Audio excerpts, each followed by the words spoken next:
একটি দাবি, সরকারি চাকরিতে কোটা সংস্কার। কিন্তু সেই দাবিকে ঘিরে শুরু হওয়া আন্দোলন মাত্র 2 মাসের ব্যবধানে বদলে দেয় বাংলাদেশের ইতিহাস। পতন হয় 1.5 দশকের বেশি সময় ক্ষমতায় থাকা সরকারের, বদলে যায় দেশের রাজনীতির সমীকরণ। কিন্তু সেই আন্দোলনের 2 বছর পরও একটি প্রশ্ন ঘুরে ফিরে আসছে, সরকারি চাকরিতে এখন কোটা কত শতাংশ?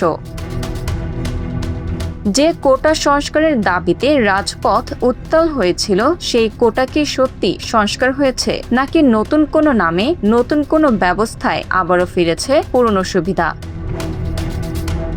2018 সালে আন্দোলনের মুখে সরকারি চাকরির কোটা ব্যবস্থা বাতিল করেছিল তৎকালীন আওয়ামী লীগ সরকার। কিন্তু 6 বছর পর 2024 সালের 5 জুন হাইকোর্টের রায়ে আবার ফিরে আসে আগের 56% কোটা, আর সেখান থেকেই শুরু হয় নতুন আন্দোলন। তবে শিক্ষার্থীদের দাবি ছিল না কোটা পুরোপুরি বাতিল করা, দাবি ছিল কোটা ব্যবস্থার যৌক্তিক সংস্কার।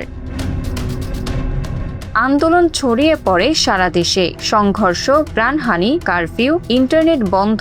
এক পর্যায়ে কোটা সংস্কারের আন্দোলন রূপ নেয় সরকার পতনের এক দফা দাবিতে। তবে আন্দোলনের মধ্যেই 21 জুলাই সর্বোচ্চ আদালত বাতিল করে 56% কোটা।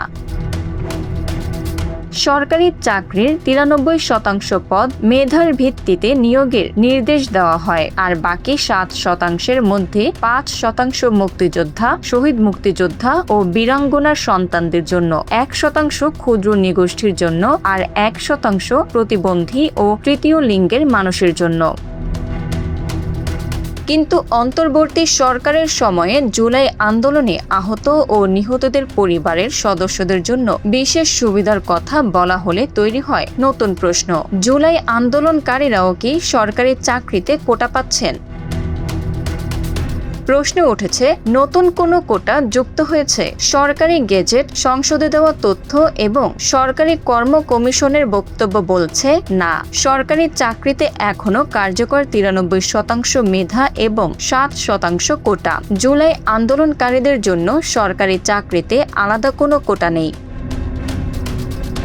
অর্থাৎ যে কোটা সংস্কারের দাবিতে শুরু হয়েছিল আন্দোলন, যে আন্দোলন বদলে দিয়েছিল দেশের রাজনৈতিক ইতিহাস, তারপরও সরকারি চাকরিতে কোটা ব্যবস্থা পুরোপুরি বিলুপ্ত হয়নি, বরং 56% থেকে কমে দাঁড়িয়েছে 7%-এ।